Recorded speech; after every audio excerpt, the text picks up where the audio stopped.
Hello, hello, and welcome to episode 43 of the Great Canadian Hockey Podcast. You're hearing my voice. I'm James Parisi. We're here with my co-host Aiden Sarah. We are back after a little while. I've been up in the Great White North and Northern Alberta for the first time, and just back in BC for a short break. And luckily, Aiden is too. So, speaking of my co-host, how are we doing, fella? What's going on? What's new? What's up? Good day so far. It's Friday, February 2nd in the afternoon as we're recording this. We'll talk a bit all-star, but by the time it comes out, it'll be post-skills competition pre-games, I think. I was going to leave the why this podcast has been staggered till the end, but James mentioned it. He's working in Fort McMurray. And the shocking revelation was there's actually not a lot of good space to record the podcast while he's there, which sucks. So this episode was going to kind of be like I was going to get a few guests on and just have it be me without James. It was hard to put together on short notice. We have one of my friends, his name's Vinnie Timperio. He's going to be on later. He's the color commentator for the Verdun Vipers of the BCHL. We don't talk about the BC AJHL situation, which is going to come. Me and James will talk about it.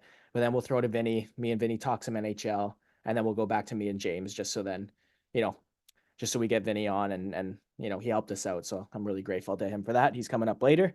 But for now, James, we talked a while ago, and there was I think we had wish lists for the upcoming season or something, or the upcoming year in hockey. This was one of the earlier episodes. I know my three at the time were Andrei Kuzmenko gets re-signed by Vancouver. That happened and has since developed into different news. We have a resolution or at least some answers of the 2018 World Junior Sexual Assault case, which it seems like we do. We'll talk about that later as well. But the third one was what we're leading off with, which is hockey is back in the Olympics. Not that it ever left, but NHL hockey, real good hockey is back in the Olympics. Not only that, it is a best on best next uh in the winter next year. It's 2026 full Olympic tournament and 2030 full Olympic tournament. So we are now committed to three best on best events in the next 6 years. Awesome stuff. Super fired up. What do you think? Um, it's at the point where I've been waiting for this so long. Now that it's here, it's like incredibly exciting, but I almost feel somewhat numb to it. Like until it actually happens, I'm just gonna contain my excitement. Like I'll wait until I start feeling build up. Like because we've gotten like mild roster announcements and like player commitments to teams, and we've been at the final stretch before NHL players going to the Olympics just for it to all fall apart and not happen. So like even though it's like okay, we're committed, it's happening, I'm I'm holding my excitement not because I want to, just because I think it's what I'm used to. But all in all, this news is incredible. This is what we want. This is what every person who follows the sport wants. Like anyone who has any memories watching Olympic hockey is stoked on it. Like I can go back to elementary school and high school thinking of like we'd shut down whole classes like where we would have been prepping for like a major math test like near the end of semester. And no, we're watching Olympic hockey. We're watching Canada play. And everyone is in the auditorium. Like they're getting everyone in the school to take a whole break from what we're doing to just love what Canada does and dominate international hockey at the Olympics. And it was such a surreal time, and thinking about going back to that and being able to watch it all again is it's an awesome thought. It's something that you really dream about as a hockey fan and a hockey nerd and even just a sports fan in general. You want to watch everyone unite together and enjoy it all together. So yeah, it's killer. I mean, um what is it? 2026 in Italy and 2030 in France. The uh, the time zones we're watching might be kind of odd, but I think the IOC is kind of decent for getting broadcast schedules into a more general time rather than what World Juniors is sometimes, where it's like, okay, you got to wake up at 3 a.m. to watch a game. The IOC is pretty decent with that. So, I remember the 2014 gold medal game being a 4 a.m. start Pacific time. which was not the best. That was in Sochi, Russia, though, so we're actually going to have a more North American friendly time zone by a little bit, not by too much, but Italy and France will both be more North American friendly than Sochi was. I'm Also, not speaking saying of that gold medal game is still a sham because Canada probably would have won regardless, but Nicholas Backstrom wasn't allowed to play because he took an allergy pill. yeah, that was weird. Yeah, yeah, like okay, take probably their best forward out at the time because he took an allergy pill. That's awesome. As if Canada wasn't already going to dominate. I think it was what, a 3 or 4-0 win.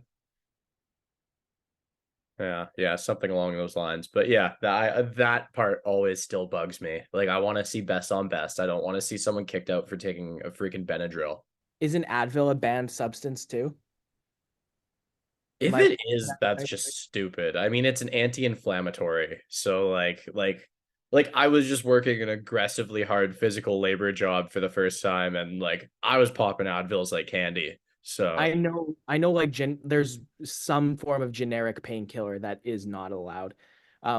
Anyways, the other thing that is worth saying, Sidney Crosby, Jonathan Taves, Shea Weber, Drew Doughty all got three best on best tournaments in their prime. Doughty was young for his first one.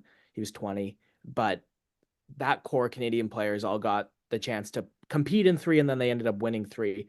Um, I'm happy with the fact that you're going to see Connor McDavid, Nathan McKinnon, and Connor Bedard probably all also get three in their prime. Bedard will be Doughty's age in 2010 next year, right? Or in 2026, I think he'll be 20. So obviously um, you have him on the younger side, and by 2030, Connor McDavid will be on the older side. Or sorry, McKinnon. McKinnon's older than McDavid. Uh, but man, like that's huge. The fact that we haven't seen any either of McDavid or McKinnon best on best for Canada yet is just it would be devastating, but I'm happy that we're gonna get it now. That's huge. And Kale McCarr, obviously, same boat. Guy who probably one of it, honestly might be the most skilled defenseman ever, most talented through and through, and he hasn't played for Canada yet, which it's going to be awesome. It's going to be really cool. And also, I want Canada to dominate. I do. I want them to run show.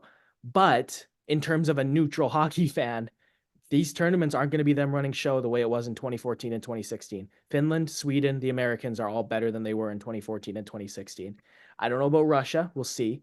Um, I like politics aside and terrible situation going on in the world aside, I want to see Russia in that tournament. There yeah, are enough stellar players that it needs definitely to. not going to be in 2025 because there's a best on best Yeah. tournament coming up that's four teams: Canada, States, Sweden, Finland, and then two Olympic tournaments. The Olympic tournaments are where you might see Russia. You're not seeing them in 2025. It's already set in stone. Yeah, that 2026 Olympics would be pretty sweet. Yeah. Like Well, and you have I would like to see that. We would get Michkov by then, would we not? he'd be eligible. I would bet on him being on the team. Chance that, of course, the selection doesn't go his way. I think Ivan Demidov will be on that team as well, actually. He's tearing it up in the MHL this season. Gonna probably be a top five pick this year. And Russia needs centers. They need them. They do. And here comes a stud. Yeah, yeah, and I mean the one other thing I like to think about as well is like Ovi had to miss out on a couple Olympics, so I'm hoping that it's the kind of thing where they let him be part of the coaching staff or something like that. You don't think he's playing in 2026? Uh, no. Yeah, it's If it fair. is, it's like his last year and he's like a Yeah. depth guy on the team. Yeah, no, that's the only scenario where it would be. Um, okay, so that's huge, obviously. Support international hockey. This is going to be awesome.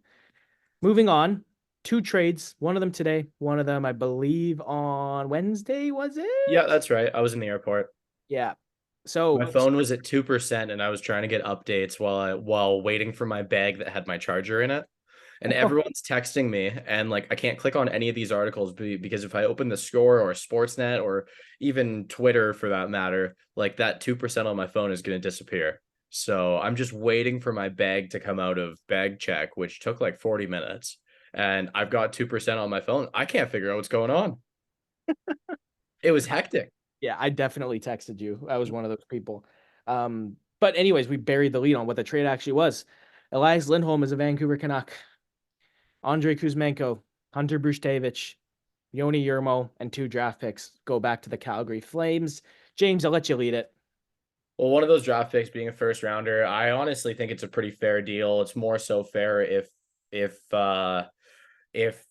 Vancouver manages to re-sign Lindholm. That'd be pretty sweet on their part. I know Aiden and I had decently lengthy texting conversation about how we felt about the deal, but yeah, I mean, like, I'm a massive Elias Lindholm fan. He is one hell of a player. Like, if you're unfamiliar with him and you've just been watching his stat sheet this year, then you're not going to be all that blown away. But this is a guy who's been a Selke Trophy runner-up. He's centered one of the best lines in the NHL when it was still put together with Matthew Tkachuk and Johnny Gaudreau, and he, like, dominant on the penalty kill, can play right wing, can play center. He is a Swiss Army knife of a weapon of a player. Like, you want this guy on your team. Like, picture a right-handed Ryan O'Reilly for the Blues. Like, this is what you want. This is what any team going in to try and win a Stanley Cup needs. I am selfishly pissed about the trade because, as an Avalanche fan, Elias Lindholm was linked to that team for, oh, I don't know, like 2 freaking years. So, yeah, I was a little bit ticked off because they had like probably just about enough cap space to get him with all the injuries and stuff considered, and all the assets they could have paid what Vancouver paid, but whatever. It is what it is. I'm being someone who lives in Vancouver. I'm fairly excited to see Lindholm in playoffs. Like, I will undoubtedly be going to a couple overpriced playoff games.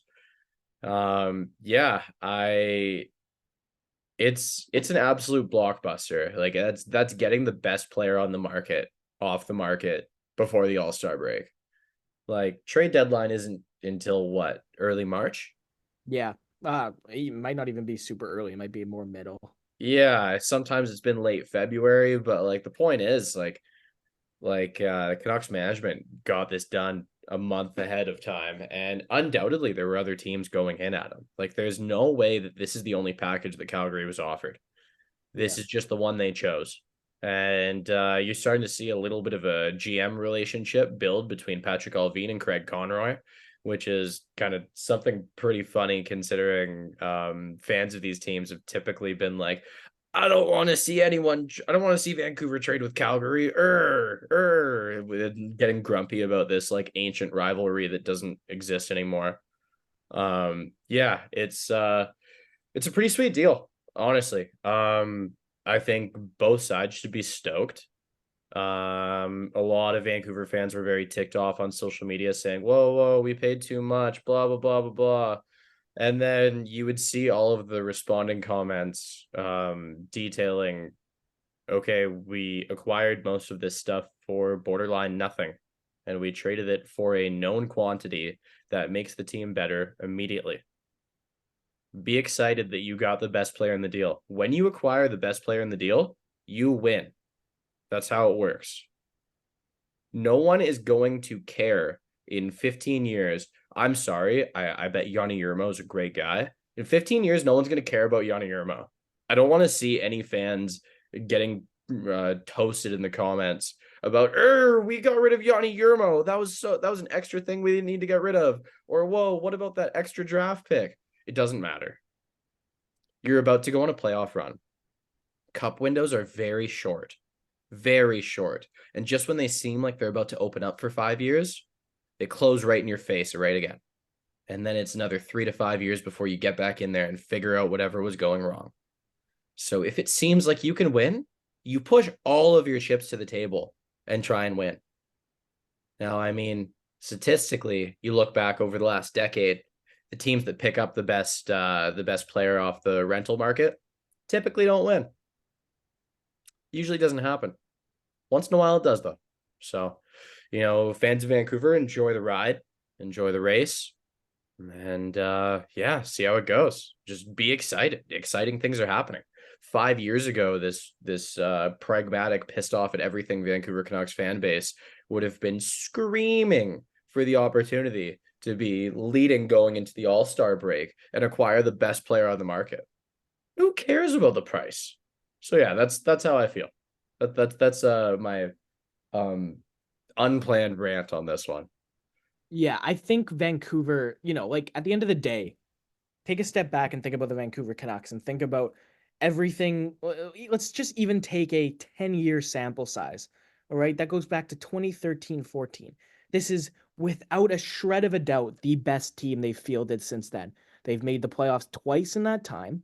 Both times they were not favorites to get out of the second round in either of those playoffs. And they lost in the first round of Calgary in 2015. They lost in the second round of Vegas in 2020. This is the time if you're going to go all in, which when you're good you should, right? Like at the end of the day, what's the point here? The point here is you got to try and win a Stanley Cup. They're in first place. They're getting the best out of guys like Pedersen and Miller and Hughes. You're exactly right. Why not put out Lindholm? The other thing I love about Lindholm and Lindholm for the Canucks is he gives you flexibility. You can put that Pedersen, Besser, Miller line together and know for an irrefutable fact you've got a strong second line center in Elias Lindholm. You could put Lindholm with Hoglander and Mikheyev. I actually think if they face the Oilers in the second round, you go Lotto line as the first line, and then you match up Lindholm, Hoglander, Mikheyev against McDavid. I think that's perfect, right? Then you're not taking Miller or Pedersen out of a situation where they need to be, their offensive contributions are being slighted because they need to play against Connor McDavid. I think that's awesome. If you're playing the LA Kings, why not Pedersen, Lindholm, Hoglander, and then throw Mikheyev with Miller and Besser, or swap Hoglander and Mikheyev in that situation, right? Like you have a lot of options here with Lindholm, and that's what I like more about Lindholm than Jake Gensel, who is the other guy that the Canucks were in conversation to trade for. Lindholm is a natural centerman who excels in the wing as well. Jake Gensel, you basically need to play him with one of Pedersen or Miller, and he can play. He needs to play wing, right? Like your hands are tied with Gensel. He's an awesome player, but he can only do X, Y, and Z and nothing else. In terms of the return, I don't necessarily agree with the mantra that the team that gets the best player always wins the trade. I will show you Eric Lindros. You That could is in the short term. Yes, it is in the short term, exactly. And I think Hunter Brustevich has the potential to. And also the Eric Lindros trade is like the biggest anomaly of all time. Sure, yeah. I'll also point to Max Pacioretty trade with Montreal Vegas. Montreal won that trade without a shred of a doubt. Nick Suzuki, it turned into what he definitely always could have, and Vegas mortgaged. Anyways, the Lindholm specifically, it's how will Brustevich grow? He's having an unbelievable season. He's getting a lot of secondary assists though in the OHL, right? Like those numbers are a little bit inflated by the fact that his team is very good offensively, very good on the power play, and very good in transition. So if he makes that first pass, all of a sudden it sticks on Carson Raykoff, the puck's on Carson Raykoff's stick. He's the one going in, making a play, and somebody else is scoring. Brustevich just made the first pass, right? Not to take away from the fact that he looks like a steal of a third rounder. His star potential is not what his numbers suggest they are. Yoni Yermo is an excellent, excellent skater at his size. It's awesome to see that. However, his hockey sense did not develop the way it should have and did the way it needed to for him to become an NHL probable. I think at the end of the day, they gave up more value than they got. But you need to make this trade. You do not have a choice. Go all in because guess what? This might be your best chance. Definitely might be. So I love the fact they're going all in.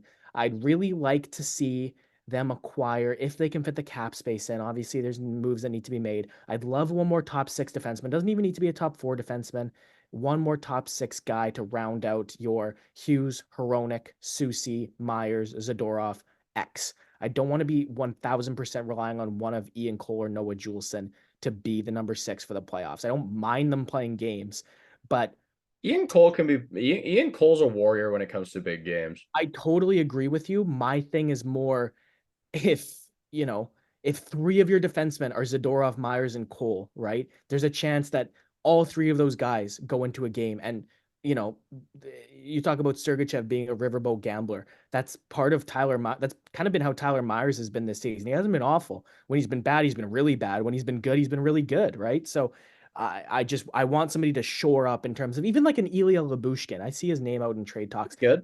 I've been talking about Lyubushkin going to the Oilers for a while back when I was on the they should trade for John Gibson and get him as well train. The way Skinner's playing, that's not going to happen. But um, somebody like a Lyubushkin, where he's obviously a bottom pair defenseman, but you know what you're getting, right? You know that he's going to go out, he's going to kill the penalty, he's going to block a shot, he's going to clear the puck down the ice. Thing we didn't say yet, Chris Tanev almost was part of the deal Is to that go from guaranteed? Vancouver. That was reported by a lot of different people, like Rick Yeah. Dollywall. If Dollywall's saying it, I'm trusting it. Um, so maybe you see a Tanev to Vancouver trade after the fact. I know How? Like how? I just want to know how the numbers work out. Tyler Myers is playing well. They don't want to give him up, but he's a pending UFA. So if they need to pay a little bit extra for Calgary to take Myers for the rest of the season, Myers and Tanev's cap hits ostensibly would cancel each other out. They're both pending UFAs too. So you can pretty much put as much retention on that as you want without you running the risk of, okay, well, you don't want to retain on a contract that's years down the line because you don't know how your salary cap is going to be affected by that. There's a way for it to work. At the end of the day, they took a swing. That's what they needed to do. That was probably the thing that they needed to do the most because of the way the defense was playing. I don't know if I want to rely on the very strong play of Zadorov and Myers and really put too many eggs in those baskets, but I'm happy right now. They gave up a lot, but it needed to be done. Totally. And one other thing to note about Lindholm for Canucks fans that might not be as familiar with it, pairing Elias Lindholm with a winger who is a very good playmaker, um, it can be very beneficial. This guy has scored 42 goals before. His shot from the slot is and his ability to get in position to take that shot from the slot, it's sneaky and downright dangerous. He can rip it from the left side too if needed. He's very, very skilled offensively and a very good finisher. If you were to put JT Miller on a line with him, say if that's the second line, and you have like some kind of Pedersen, Besser, player X first line, and you just space it out. I'm always a big fan of spacing it out, but that feels like a formula for success on paper in my head. Yeah, I agree with that. I totally agree with that. Lindholm, basically, like if you're a Canucks fan, you're not familiar with Lindholm, you are getting Bo Horvat if Bo Horvat was better at everything than he actually is. Like Bo Horvat is kind of to me a Walmart Elias Lindholm, right? Like Lindholm's better defensively, he's better on the power play, he's probably a smarter player, he's a better playmaker. Not to take away from how good Bo Horvat is, he's an excellent player, but I think Elias Lindholm has the potential to be stronger than Horvat in terms of like his contribution to the Canucks this year in the Well, playoffs. I mentioned Ryan O'Reilly earlier, and like with Bo Horvat, you would see the Ryan O'Reilly effect sometimes where like he's not often as dynamic and skilled as he's playing. It's because of how hard he tries and how much heart and soul he's pushing into it. And that's Lindholm too. Yeah. Other trade, former Calgary Flame, Sean Monahan to the Winnipeg Jets for a first and a conditional fourth. Sean Monahan has now earned the Montreal Canadiens two separate first round draft picks. Great bit of business from them, I'll tell you that. Monahan, I did not think he was going to cost a first round pick, James. I was very surprised. Obviously, today when I saw it, I wasn't as surprised because the chatter had been that might actually be the case for a little while here. But if you told me in November even Sean Monahan is going to cost the team a first rounder at the deadline, I would not have believed you. I mean, he has 11 points in his last 7 games, and he's playing like between 18 and 21 minutes a game right now. Oh, he's been good for Montreal. Like Yeah. Calgary paid a first rounder because they wanted to let go of the $6.5 million or whatever he was. Montreal signed him for just under $2 million. It's been a bargain. 35 points in 49 games this year for the Montreal Canadiens so far. And that's a Montreal team that at times struggle to score, right? Like their wingers, Cole Caulfield's got 17 goals, but that he's the only winger in double digits in goals. Slavkovsky has 7, Gallagher has 8, Anderson has 7, right? So when you're a centerman like Monahan, Caulfield plays with Suzuki more than he plays with Monahan. You're putting up those points without necessarily too much help around you, right? And that's impressive in itself. Yeah, and I mean Montreal was really a redemption for Sean Monahan. Like after all the injuries and not never really coming back as strong as of a player as he was before. Um, it was kind of sad when he left Calgary because he was such an important player for them for so long. Like he was he was a top line forward.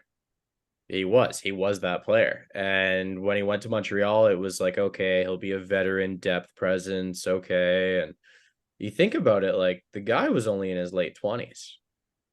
Like it's this career is far from over. And I'm really, really proud and stoked for the guy because he truly redeemed himself. He came back from the abyss. He's an important role player again. And I mean, I think that says a lot about his character and attitude. And yeah, with Winnipeg having the season they've had and with it likely being a big character thing in that room, like all those players really coming together to put together the season they've put together. It's just, I think Sean Monahan's the right piece.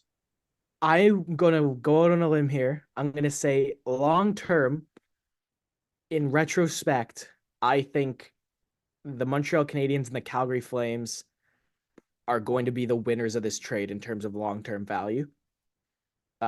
Which is interesting that we have two trades in a week where the best player might not have been on the team that won the trade.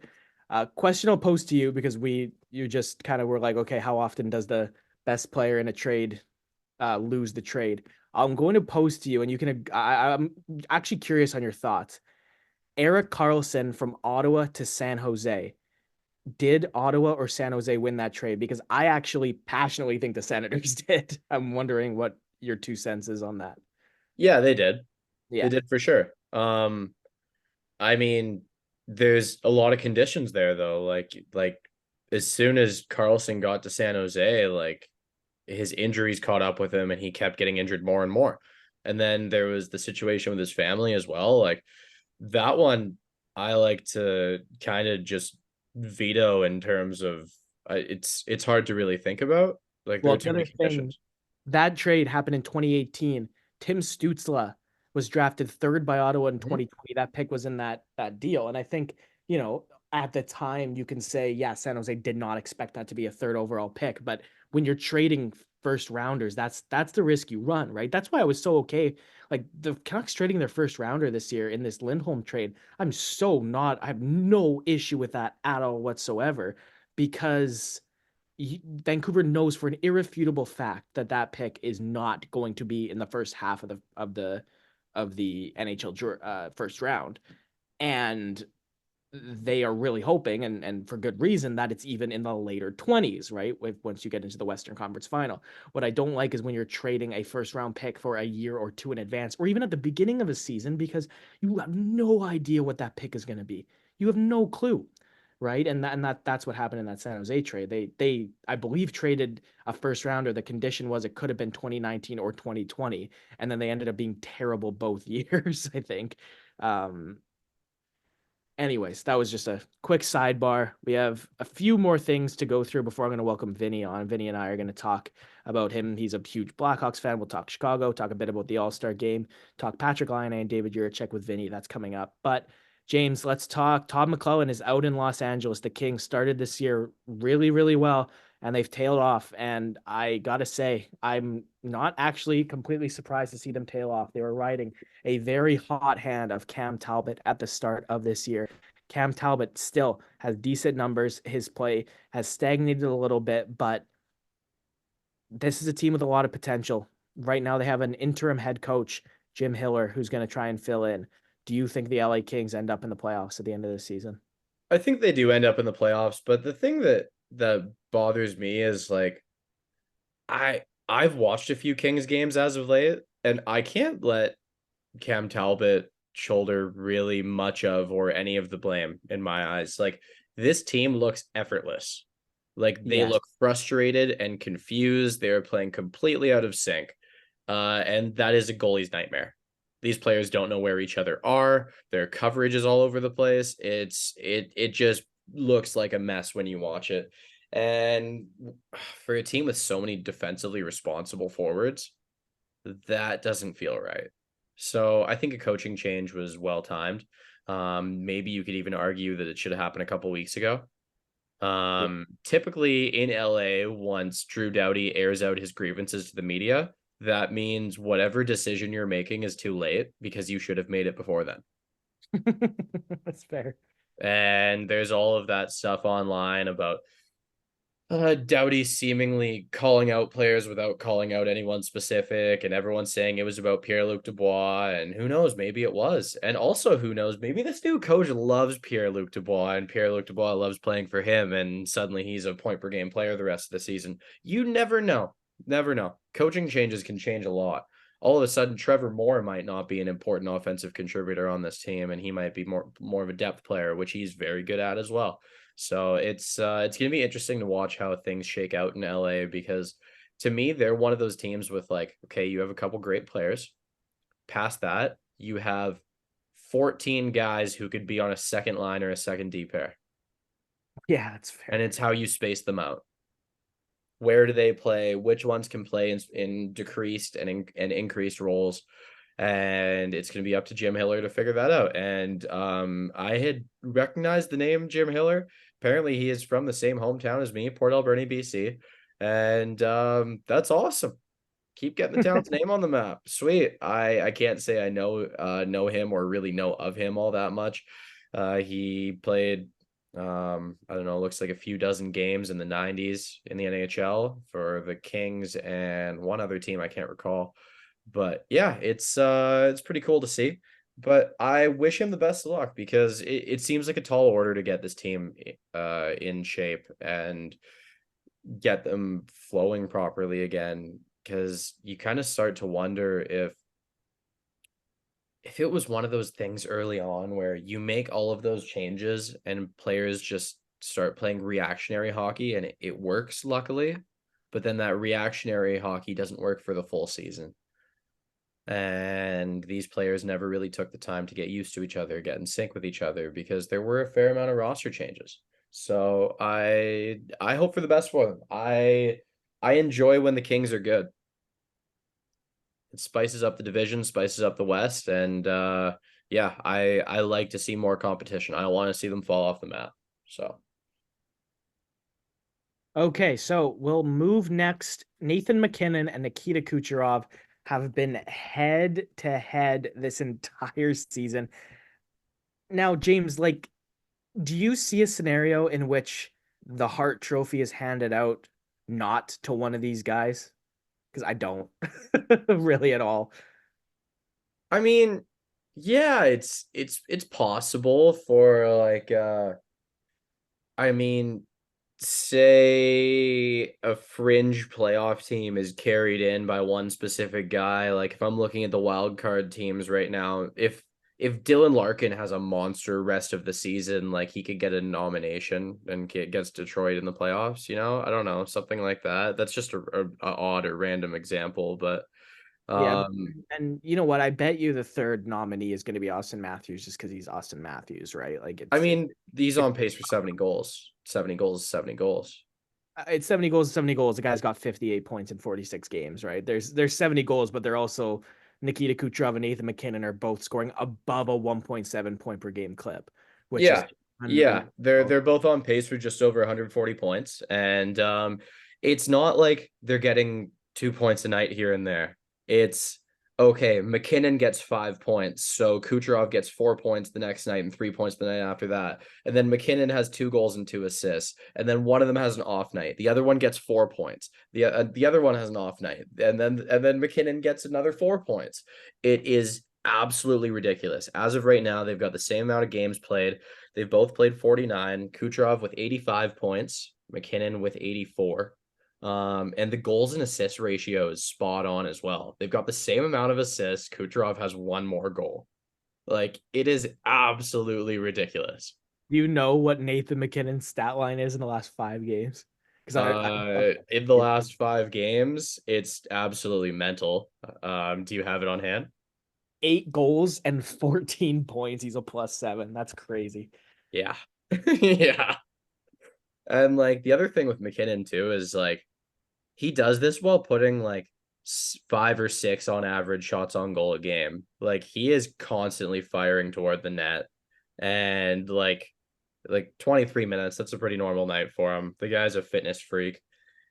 I sometimes forget that he's 28 years old. Like his 20s are just blowing by to me.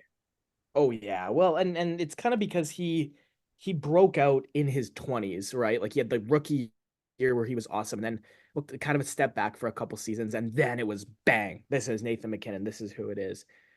Um, yeah, it's to me, he was to me the second best player in the NHL. I think he is again. McDavid, McKinnon, Kucherov, Makar, Matthews is probably my top five right now, moving forward in that order. Um, that's good. Speaking of Austin Matthews, though, we spoke about him a few episodes back. Sam Reinhart has not broke pace. 39 goals. I know he's right there. 37, Hey, 37. oh, 37. I was gonna say if Reinhardt even heats up more, he could be your third Hart candidate, right? Yeah, Like 37 goals in yeah, 49 games. He's got 62 points. he's Like he dragging the is Panthers and dynamic. yeah, Oh, kicking, screaming. oh, Anyways, let's move away from the NHL. I've had more texts about this than I can count. Um, oh boy. because I recently left the AJHL, and then here we go. All this stuff just absolutely smacks the news front. So I'll go through this in order. Like I'm working for a company that is very tied to Hockey Canada, just full transparency. So I'm not going to and I just came from an AJHL franchise. So I'm going to do my best to stay impartial and just report on this, okay? Good reporter recognizing your bias. Wow, it's almost like we learned that in school. Yeah, yeah, exactly. It's almost like we have diplomas on our walls for this. Oh, you Okay. hung yours up on a wall? I didn't do that. Maybe I Oh, should do that. it's in my office at home. It's Nice. it's Okay. on the wall there. It's above a Pedersen photo. Anyways, um, okay. January 20th, 2024. The British Columbia Hockey League, BCHL. By the way, should quickly mention BCHL left Hockey Canada last year to be an unsanctioned league. Um, so the BCHL announced that it has come to terms with 5 Alberta-based teams to join the league for the 2024-25 season. This is January 20th, 2024.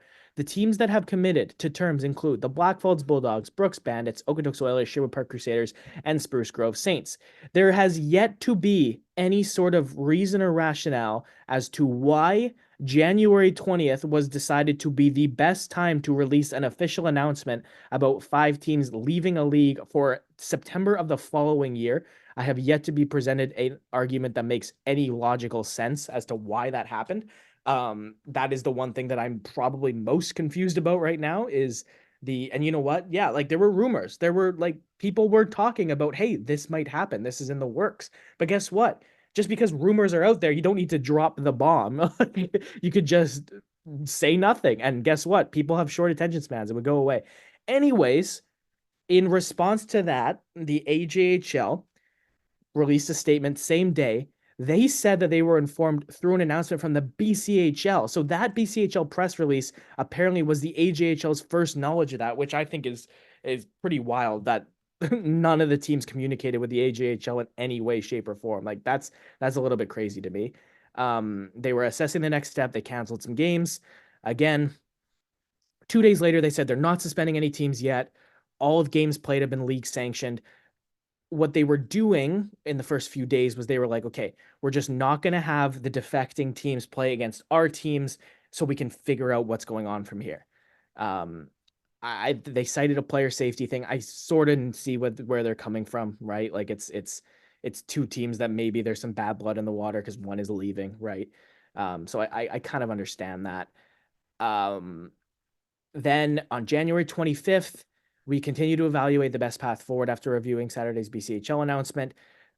They said this is where they said the competitive integrity of the AJHL and CJHL, and to ensure the safety of our players and officials, they canceled all upcoming games between the 5 teams and the 11 remaining. And they say the 5 teams can play each other within the AJHL, the 11 remaining can play each other. There wasn't an answer of the playoffs as of then. And then this was arguably the weirdest part. So when the BCHL had announced the fact that the teams were coming for the 24-25 season, I this is all these posts are now gone. So this is just my remembering from January 20th. I believe 4 of the 5 teams reshared it to their social media platforms. The Brooks Bandits were the only team that provided a post of their own saying, "We are doing this. This is happening." The other teams like Black Falls, Okotoks, Sherwood Park, Spruce Grove, they retweeted the BCHL's tweet and then they posted the BCHL's post on their Instagram and Facebook stories. That was how they did it, which to me is confirmation enough that, hey, yes, this is happening. We're doing this, right? Like it's an official team account. That's a statement. That's how it works.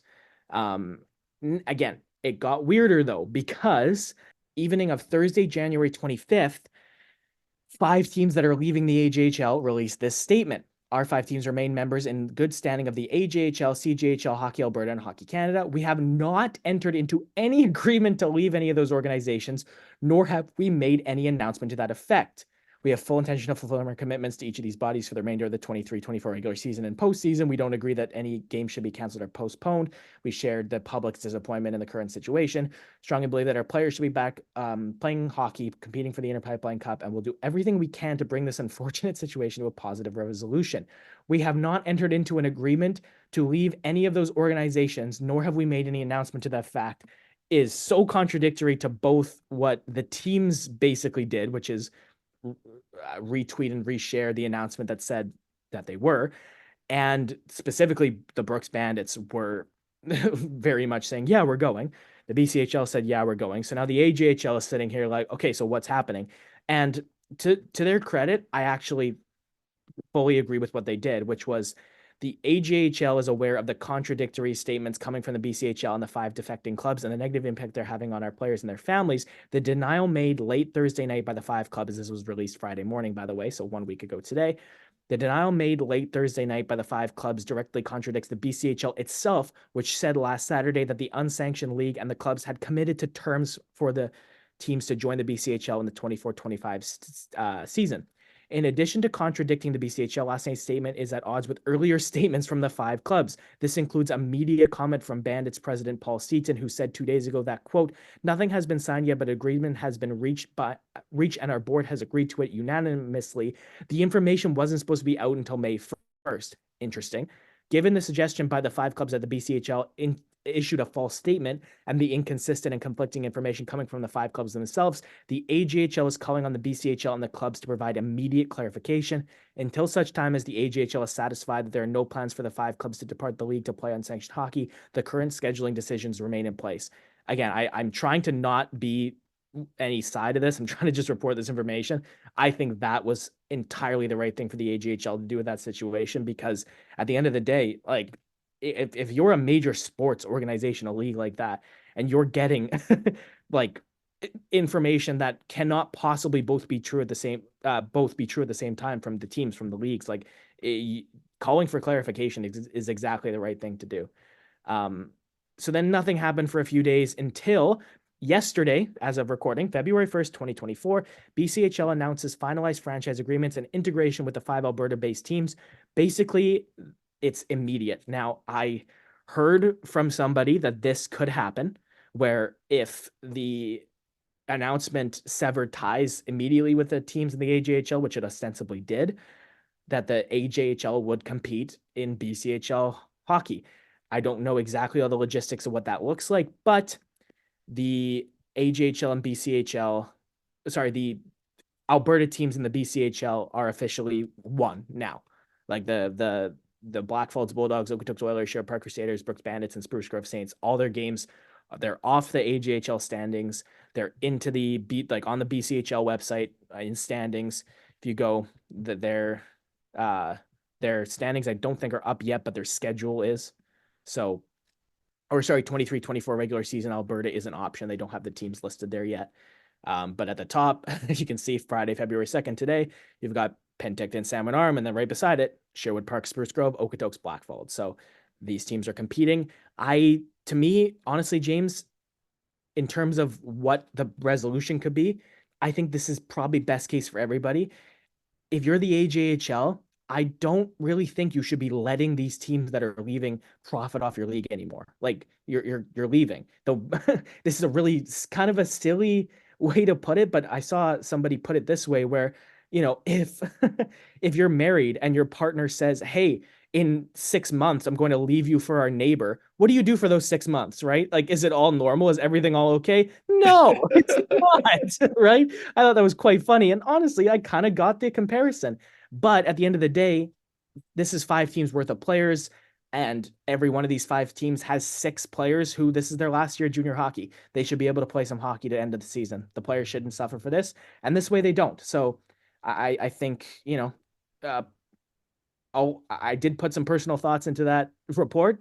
I left out a lot of them, and I'm going to try and keep those separate because at the end of the day, this is good for the players. I think the AJHL not letting the teams profit off the league they're leaving is an understandable decision, and the BCHL did the right thing by sponsoring and now obviously sending officials. Right, the officials are going to come from the BCHL. You know filling the gaps so that these teams can finish the season. They're going to play playoffs against like in Alberta playoffs, and then the winner of that is going to play the winner out of the BCHL for the trophy, which is I think an awesome way to do it. So it's a hard situation. There's a lot of negatives still in it, a lot of negatives that come from this decision. I implore you to do some research on yourself if you're super curious. But that is the facts of what has happened. So, I'm happy for my friends. They're getting to play. Happy for all the rest of the players. They're getting to play. I mean, as this news is coming down, the one thing I wonder is how these players feel. Like, do you think the uncertainty started to weigh on them much at all? That's tough to say. I definitely think, the anxiety of, damn it, is my season about to be over has to have settled in, right? And that was a very real possibility for a time there. But, I think overall they'd be happy with the outcome if I'm one of those players. That's probably what I'd say. Um, there's a lot that's still going to happen, and I'm sure this isn't the last time we're going to talk about this. Definitely. I mean, it seems like this situation is just going to keep developing, right? Yeah, like it seems like a short-term resolution is okay. Like it's been reached. It seems like we're good so far. But there is more to come without a shred of a doubt. And honestly, I'm excited to keep watching. And one of the things I'm excited to find out is what will the Black Falls Bulldogs inevitably change their name to? Because the Alberni Valley Bulldogs are in the BCHL. You're not having two Bulldogs in the BCHL. It's not happening. Yeah, it's definitely a good question. Maybe space between the bull and the dogs. Like, No, no, yeah, no, definitely not. I would agree with you that a name change should be a necessity. Uh, Yeah, yeah. The people of the Alberni Valley are not going to be happy if their team name has to change. It's the branding is all through the town's minor hockey. yeah, It's that's not going to happen. Like it's even in the high school, like on the wall of the gym behind the bleachers. Like it's everywhere. So yeah, I don't know about that one. I'm excited to see what happens. All right, James. So we're gonna take a quick break. You'll hear our fun inter-segment music from Gareth Baird, and then Vinnie Timperio will join me. It's going to be him and I talking NHL, talking his involvement with the Vernon Vipers of the BCHL, talking about him being a Chicago Blackhawks fan and the excitement that's coming with obviously the Connor Bedard in the future and the how good that team is in the future. Yeah, that's coming up. So we'll talk to Vinnie, and then James and I will be back right after.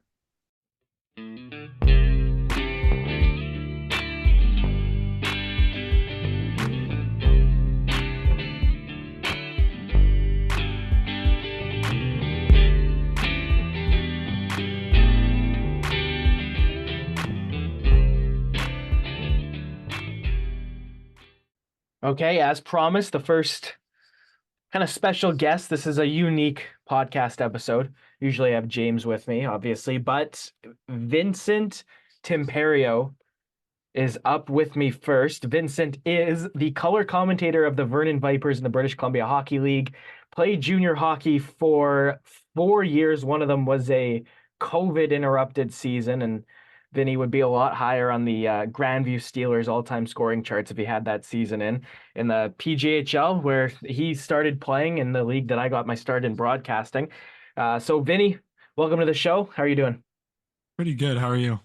I'm not too bad. I'm happy you're Been on it's with been a me, little it's obviously. been a little while. Yeah, it's been a while for us. We grew up together, and then obviously we went our separate ways. Vinny's in Vernon, I'm in Red Yeah. Deer right now. But What a shame. um, no kidding. But you know what? Not a shame that you're in Vernon because you're thriving there. So how did it come together with the Vipers? So I came up here. We just moved up in September, and I kind of before I moved up here, I started kind of searching around for jobs and stuff, and kind of trying to plan out where I was going to go. And so I just threw out, and I actually consulted you on this, Aiden, but um, figuring out where I was going to go, like who am I going to email, and it just so happened that Jason Armstrong at 107.5 Beach Radio was the quickest to respond, and I started talking with him, and then got in on the what's called the events crew there with them, and then from there, so the play-by-play guy here for the Vipers, his name is Graham Turnbull. He's been kind of working with the Vipers for about 10 years now, and I was just talking with at some one of the radio station's events with one of the on-air people, and they mentioned, like, you know they were talking about my schooling and all that, and they kind of said, well, why don't you talk to Graham, text him, because I had his number. I briefly talked with him, briefly met him and stuff, but I texted him, asking him about, hey, look, like, you don't have a color commentator. Would you be interested in that? Because that's something I'd want to, try out. And from there, he was like, yeah, sure. I mean, it was kind of one of those things where he's always done it by himself, but he was open to trying it out because I guess he's previously had people that have filled in as color guys for him, but he's always just done it by himself. But super nice guy. So it was lucky for me to have that opportunity. But all I had to do really was reach out to him, and he was interested. Man, it's a play-by-play guy. I'm telling you right now, like 10 times out of 10, if you're giving me the choice, I'm choosing to have a color guy beside me. So awesome that you and Graham are linking up, having that Yeah. partnership. So as long as I've known you, Vinny, you've been a huge Chicago Blackhawks fan, and something that James and I talk about on the podcast a lot, and I'm sure if there's frequent listeners listening there, they'd be tired of hearing me say that, if you're not gonna be a Stanley Cup contender, the best thing you can be is 32nd in the league. So as a Hawks fan right now, are you gonna be able to tell me that I'm right about that and that being the worst team in the league is gonna really pay dividends for this group down the line? Well, you know what? You know what's funny about that is, like you said, that you hit the nail on the head. You're either playoff contenders and looking to be Stanley Cup contenders, or you're at the bottom.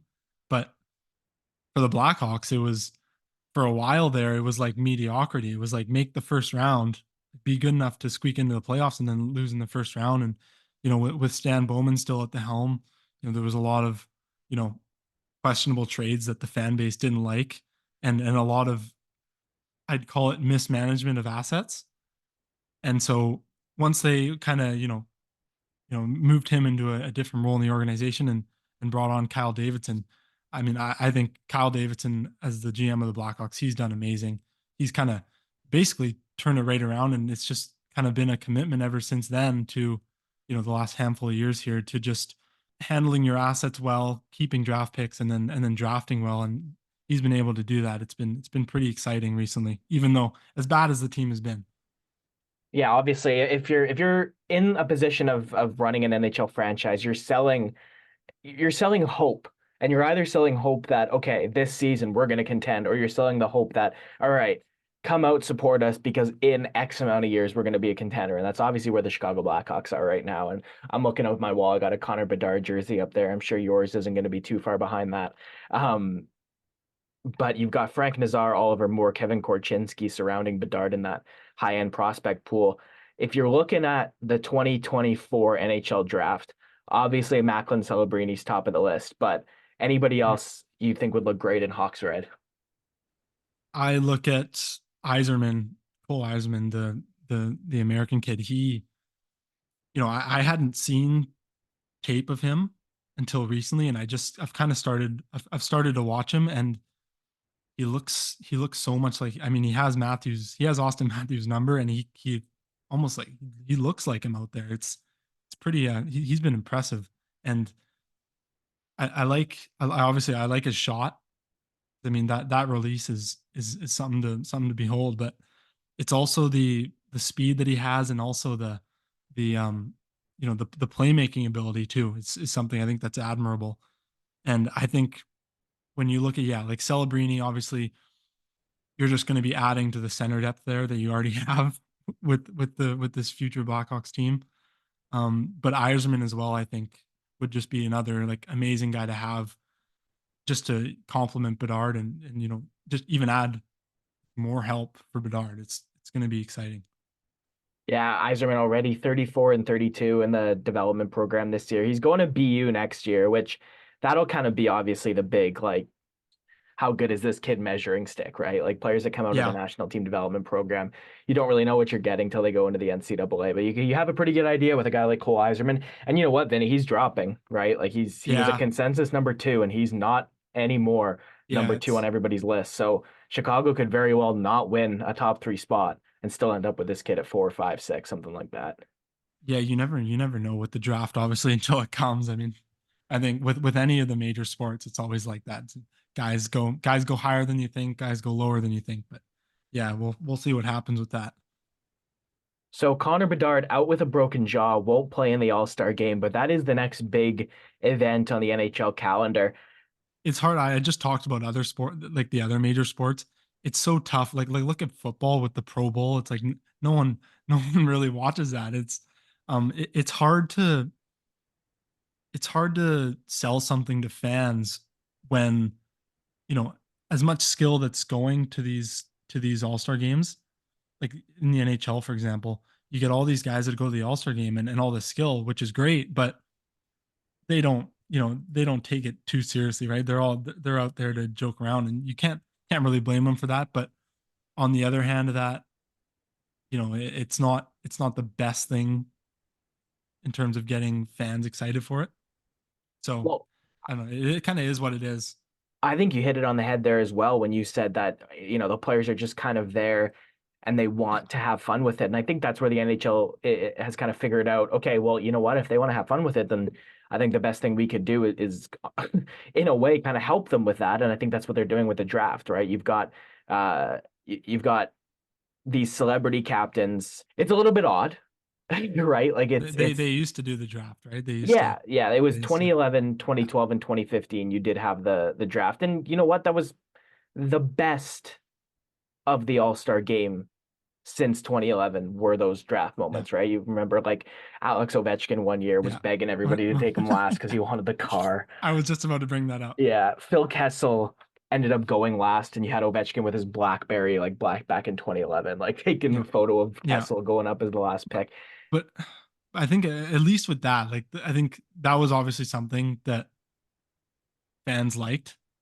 So and at least with something like that, if the players aren't going to go out there, and how it is, we just talked about it. It's very nonchalant. It's almost like a break for them, really, when you think about it, you know, and deservedly so. But at least with something like that, having that draft before, it's just an extra. It's almost like in I'll use UFC as an example, where you have the post or the pre-fight press conference. It's just something to generate buzz, and it's something that's entertaining. So I think that'd be a good thing to have back, and I think they're doing something similar, sort of. The NHL has gone through so much with the All-Star games in the last 10 years, Yeah, right?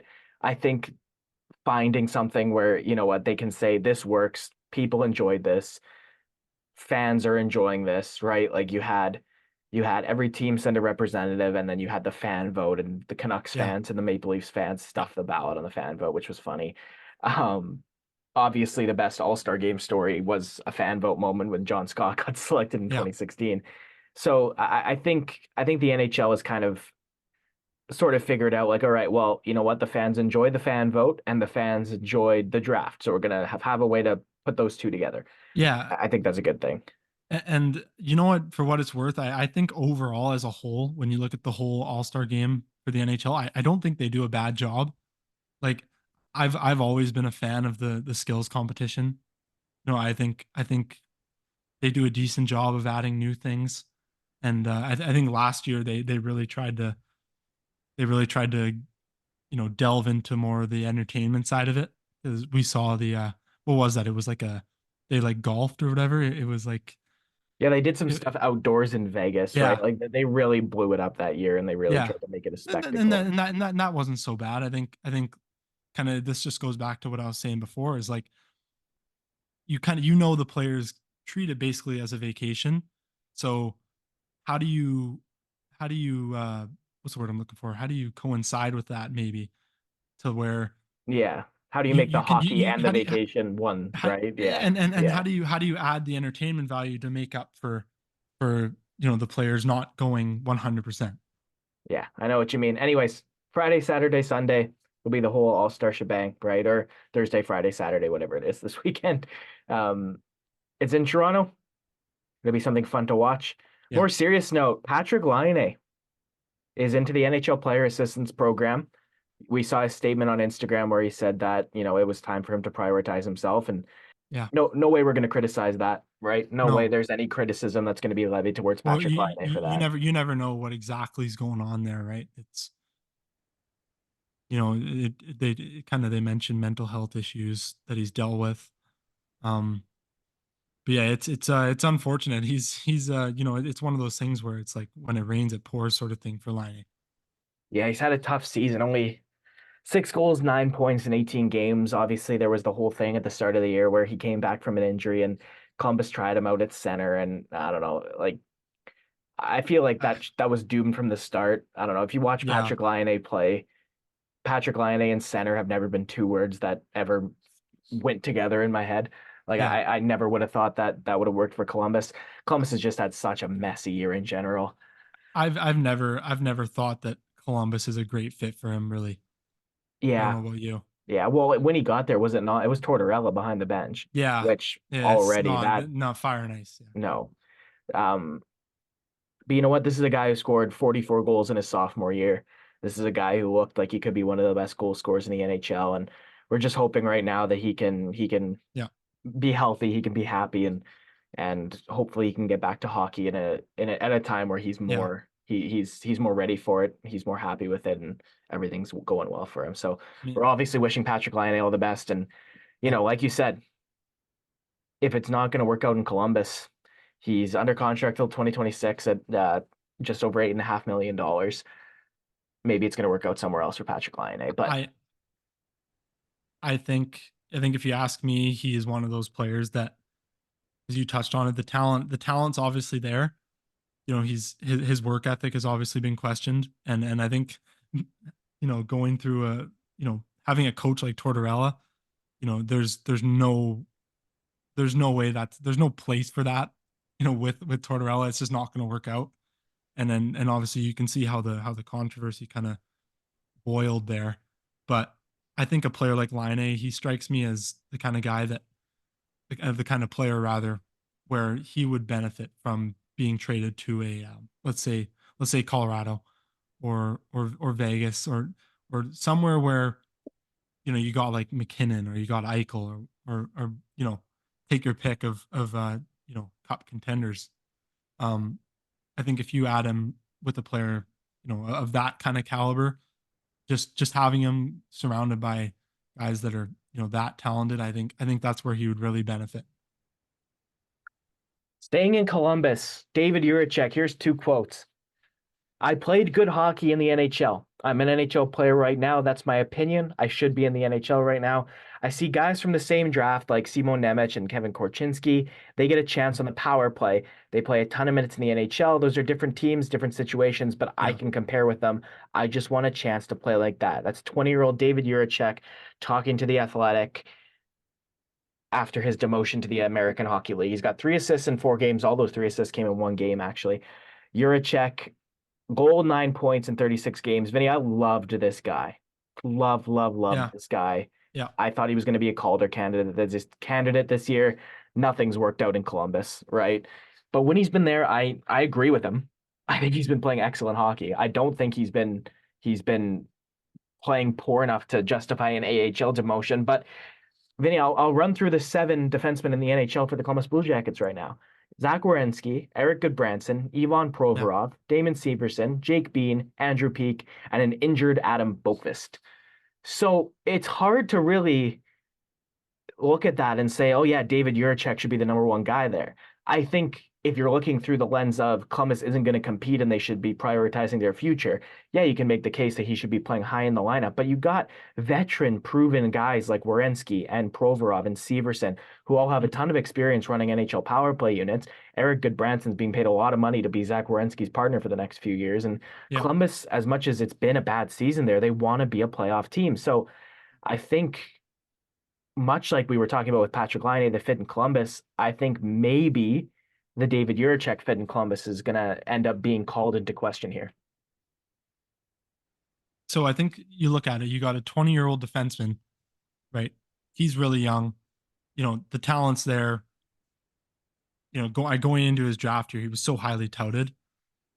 So I think for me, it's like, okay, if you're going to have him in the NHL, play him. There's no point in I don't see the point in having a young defenseman like that in the NHL if you're going to scratch him. If you're going to scratch him all the time, and because all you're doing is killing his confidence. So I think he's either got to be playing and getting, obviously he's probably not going to get amazing minutes because, like you said, they've got some guys that like veteran defensemen, like you said, especially a defenseman like Werenski because he's you know seen what he's done throughout his career so far. But if he's not going to play, then send him down. I mean, it's one or the other. You can't have him in that middle ground. No, I agree with you. I think he wants the opportunity to prove himself as that number one defenseman. The Cleveland Monsters isn't a bad place to be that, right? Because even Yeah. if he is in the NHL, you're right. He's a 5, 6, 7 guy there at best, right? And you know what? I do think the Columbus Blue Jackets would be wise to explore a trade on the back end. There's a lot of playoff teams. You think Edmonton, you Mhm. think Vancouver, you think Toronto that could really use defensemen for sure.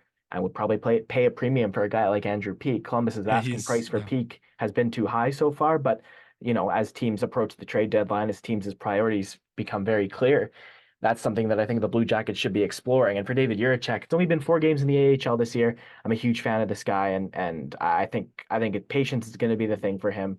But I think he's going to, as soon as Columbus gives him that chance, he's going to be that guy. He's going to be a number one defenseman in the NHL. Anybody who hasn't seen him play, like you got to watch him at his best, right? His shot is an absolute rocket. He's an excellent passer of the puck. He's a great shooter, even when it's not a slap shot. He's great at getting pucks through to the net. 38 points in 55 games in his rookie season in the AHL last year. He's Six physical goals, too. 32 assists. Yeah, he's 6'4", 200 Big pounds. body. Yeah. Throws it around. Yeah. This guy's Complete awesome. package. Yeah, totally. And I think Columbus, as much as they want to be better than they are right now, you look at the young guys out there. Obviously, it's hard to tell what they have in Kent Johnson and Cole Sillinger right now. They've both had a little bit of a tough start to their NHL careers. Yegor Chinahov's having an excellent season, 14 goals and 24 points in 38 games right now. He's really growing into his own. And then you've got Stanislav Svozil, you got Carson Kulemans, Jordan Dumais, Denton Matejchuk, you got Juracek, Fantilli's on the team right now, Gavin Brindley, William Whitelaw, Luca Pinelli, to name only half of some of those high-end players they've drafted in the last few years. So They're going to be just fine. yeah, I think if as long as everything can be okay and Juracek knows that it's just because this is to get you minutes, this is to get you that experience. Yeah, I think it'll be okay in Columbus. Adam Fantilli's battling I believe it was a lower body injury, but he should be Yeah. back to go soon. I don't think it's a long-term thing.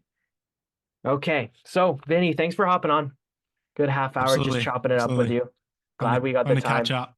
Yeah, totally, man. Glad we got the time. Thanks for helping me out today. Okay, we'll be right back with more.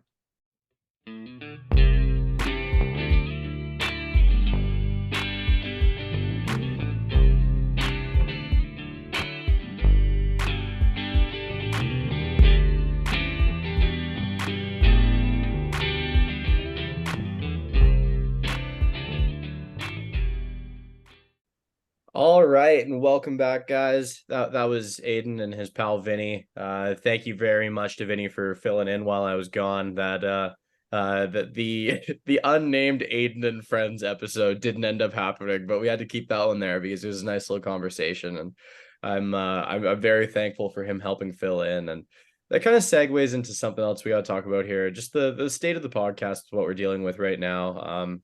I am working a lot and very sporadically in a place that I can't record all that often until about mid-March. So for the next month and a half to 2 months, we're going to be on a little bit of a fill in, maybe 2 episodes per month kind of schedule, maybe the odd special here and there. And it won't be as regular of a release schedule, but as we get into late March, early April, expect things to come back to normal, and the Great Canadian Hockey Podcast to be flowing just right again. Yeah, like James and I are still super committed to it. It's it's about as much a can't as anything could be a can't for James while he's working. But he's got time. We'll hopefully have a couple in-person podcasts where we, get to kind of practice that. I have 2 microphones sticking out the side of my desk that I got my nice ones. I can like pivot towards you, James. I have your spot on the couch ready in my office. So we'll have Perfect. in-person podcast, maybe play with some video stuff. It's something that we've talked about, be cool to do. I might also start releasing the podcast on YouTube. If you're passionately a proponent of that, let me know. Just shoot the Instagram a message, say yes to YouTube podcast. What I'll probably do is just have, a graphic up with the name of the episode and then who's talking. And if we have a guest, information about the guest, it's not going to be the video of us talking yet, but we'll put the whole podcast up on YouTube on Canada Owns Hockey. So, It's gonna be really annoying though. I'm gonna have to wear a shirt while we record. well, if we go to the video, like Yeah. I'll have audio on YouTube specifically, and then, but I mean, yeah, you do, but you don't, right? Like, I mean, I guess I don't know. It toes the line. Maybe like should James wear a shirt or should James not wear a shirt? I don't yeah, know. drop, It's drop that in I the. feel more free recording like this. Okay, so next up, we have a serious note to end on, but we'll have our light little trivia and questions next. I've got a best on best trivia question for James in honor of the best Aiden, on say best my line. winning. Say my line. This isn't the Great Canadian Hockey Podcast without our games to play, except those times where we already didn't necessarily play games, which has happened. Um, so it also is the Great Canadian Hockey Podcast without it, despite what James wants to believe. It's the podcast no matter what. So here's your trivia question, James. The last 3 best on best tournaments have all ended in Canada winning. In 2010 in Vancouver, in 2014 in Sochi, and in 2016 in Toronto in the World Cup of Hockey. In those 3 tournaments, obviously we had 2 gold medal games, and then we had the World Cup final, which was a best of 3. Canada won 2-0. So game 2 would be the final game. So 3 tournaments, 3 final games, 2 gold medal games, and a game 2 of the final. I want you to name as many of the goal scorers in those games as you can. I'm going to give you a point if you get half of them. There's 5 from 2010, 3 from 2014, and 3 from 2016. So I'm giving you, if you get 6 out of 11, I'm going to give you a check and say you passed the trivia today.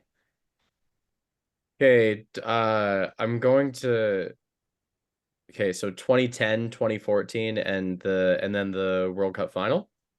Game 2 of the World Cup final, because it was a Okay. best. So 2010 Crosby. And am I right in saying there's what, one other Canadian goal in that game? 2? 2 other Canadian goals in that game. Yeah. Okay, in 2010, Zach Parise? Yep. Yeah. Okay. So I got 2 out of 11 so far. Yeah. And both were in the 2010 game. So in the 2014 game, I believe it was 3-0 Canada, and I can't seem to recall any of the goals if it wasn't Bergeron or Marchand. I really, really thought it was one of them that scored a goal. Brad Marchand wasn't on that team. The 2014 team? No. Brad Marchand has never competed in an Olympics. Was there in 2014, am I looking for a Marty St. Louis goal? You are not. Oh. Well, this isn't good. This is going tragically, isn't it? Yeah, this is again, the expectations were at, I think you maybe could have got the half, but Man, So far, I've got three. you got three. What's the third one? Where are you getting three from? Oh, I've got two. Yeah. Okay. Okay. So I've got 1/3 of your expectations. Um, Which yeah, I one? don't think I can do this, man. I think I'm flopping. I think I'm choking in the moment. I think I'm kind of a failure on this one. Okay. 2010 gold medal game, Canada USA from Vancouver. Jonathan Taves opened the scoring to make it 1-0 Canada. Corey Perry doubled up to make it 2-0 Canada. Ryan Kessler tipped home a Patrick Kane wrist shot to make it 2-1. And then with under 30 seconds to go, Zach Parise tied the game at 2. Sidney Crosby scored in overtime. 2014, Jonathan Taves yet again opened the scoring. A nice pass from Jeff Carter. Sidney Crosby doubled the lead at 2-0 on a breakaway. And then Chris Kunitz scored to make it 3-0. Oh, that's where I was getting the Marchand one. It was because I was like, okay, it's one of his line mates got that last goal. And then Damn. in Game 2 in 2016, Zdeno Chara scored for Team Europe to make it 1-0. Patrice Bergeron tied the game 1-1 on a power play, and then Brad Marchand scored the game winner shorthanded with under a minute to Oh, go. so you're saying I also just had the wrong tournament? You did for Bergeron and Marchand. Yeah. Yeah. So that Okay. gives you a little bit more credit too. Yeah, okay. I feel significantly better about myself because that was pretty bad. And now that I know I was just like a tournament off and had a player confused, okay, in theory, I could have got six then. In theory, it's a stretch, but it's there. So I see why you say I could have got six. The Chara one would not have remembered that one. That wouldn't happen. That would have not have come back. It was like in the early in the first period too. So it wasn't like a big moment of the game. Oh, he scored. They take the lead late or something. No, it was like 3.5 minutes in or something. He scored, and then it was just And 1-0 till the end. with that World Cup of Hockey, I remember paying incredibly close attention to the first 3 quarters of the tournament, and then I got busy with something else and I didn't care as much as it came to a close. It felt like Oh, it lost its luster for me. a little bit. Like it did get weird that Canada was playing just like a Team Europe aggregate in the final, right? That was odd. Like Europe beat Sweden in the Canada Sweden final, it would have felt a little bit more like memorable. Canada beat Russia in the semifinal, which was a big game. That was a memorable one. They smacked in the group. The States just got smacked around in the group that year. They lost all 3 games. They lost to the Czechs in the last one. They lost to Canada and they lost to Europe in their group. Um, which is kind of why Europe was in the semis. Like it was expected to be Canada, US, and then Europe beat the US, and then the Czechs beat the US. So the Americans were done. Um, we have had 2 submitted questions, and I like them both a lot. What do you want to start with? I think I want to start with the one that we got on our Instagram, and that was where we were asked, what is a subtle thing that you've noticed at a hockey game that only diehard hockey fans notice? And I've got one. When I saw this one on our lineup sheet, I thought of it right away.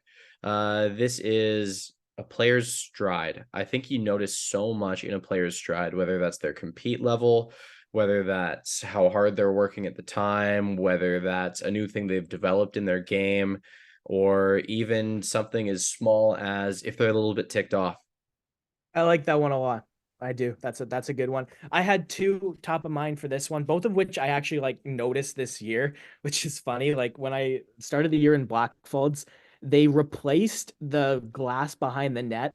Like it was plexiglass. Now I think it's primarily like a plastic glass. Like there's multiple options of what hockey rinks use for glass. And I could tell right away from the first time. It was like we were in training camp. Like I was just doing music in between the benches with a couple of the players and I heard a wrist shot smack against that glass behind the net, and I knew right away it was different. Just the sound the puck makes when it hits it is different. And then the other one was last weekend. I was working a game in Sylvan Lake, and there was something off about like the way the game was being played. Now, it's a different level of junior, and this level of junior is less structured than the one I was used to. So I kind of dismissed it as that. And then it was a play where the puck, like, it was a shot block that the winger blocked from the defenseman at the line, and then the puck bounced into the neutral zone. And it took the winger basically until the top of the circle in the offensive zone to fully settle the puck down. He would have had a breakaway. And the reason that was that I kind of arrived at, and this is me assuming it, The pucks in NHL games and in high level hockey games are always frozen.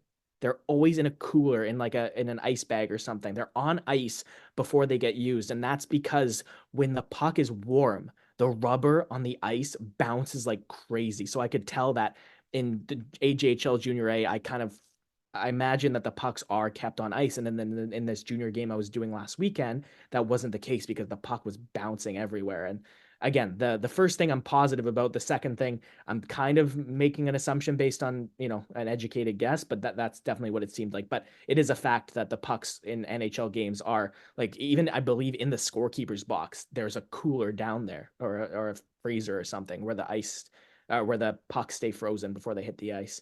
And that's because if they're at room temperature, then they'll be bouncing all over the place. That one was real Jeff Merrick that was some very deep hockey nerd type thing that no one would ever, ever, ever think about. Someone might think about my stride thing, but your frozen pucks? No, I don't think anyone was thinking about that one. Yeah. Okay. Last up, this is not something we want to avoid. That's not the case. We kind of just decided that it was either start with it or end with it, and we swayed the way of ending with it. So, James, I'll let you lead. Go. Well, five NHL players, or yeah, five pro players have taken leaves of absences from their teams in relation to well, presumably in relation to the 2018 World Junior Championship sexual assault case. A couple of those players have been arrested, to my knowledge. Among them, Carter Hart, Dylan Dubé, Callan Foote, Michael McLeod, and Alex Formenton. That's all five, right? Yeah, so this is directly from Rick Westhead on Twitter. Court documents obtained by TSN Sports and CTV National News confirm Dylan Dubé, Alex Formenton, Carter Hart, Michael McLeod, and Cal Foote have all been charged with sexual assault.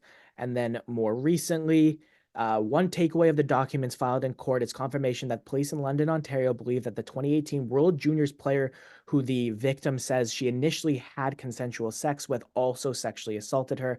Again, lawyers for the five players have said they all will plead not guilty. The allegations against them have not been proven. Rick Westhead ends that tweet by saying he'll be on SportsCenter tonight to discuss. Again, like at the end of the day, the goal here should always be we are striding towards justice, right? And Correct. Yeah. that's the best thing that could happen. Is this is obviously that this is something that the victim can put behind her, and the players responsible are held accountable, right? And obviously it's probably still a ways away, but we're headed in the right direction, and that's a good sign. Yeah, definitely. And for anyone really unfamiliar, court proceedings, especially in a case like this, can take years and years and years, as this one has. And I would say do not expect a complete resolution anytime soon. Like this is still a process that is going to be drawn out further as they arrive at verdicts and dole out justice as they deem is fit.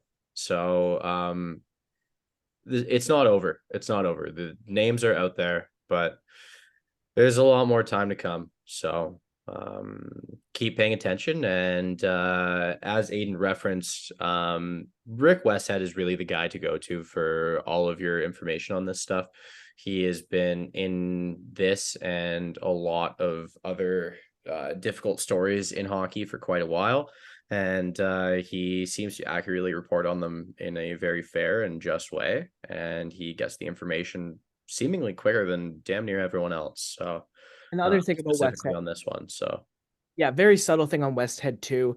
I've heard him be commended by people involved about his handling of victims in specific situations, the care he takes, and obviously that's a huge part of it, right? Like at the end of the day, this is probably the worst thing that's happened to somebody, right? And there are other stories he reports on where that's the case, and he handles those stories with a level of professionalism and empathy that is commendable. So commend Rick Westhead for his coverage, commend him for his just the way he's a human being, really, and how good he treats people and everything. So huge shout out to Westhead. Glad we got that talked about, because it was something that really, the one of the reasons I was super motivated to get this podcast done is like, oh, we got to at least touch on this, right? Like we've talked about this already. totally.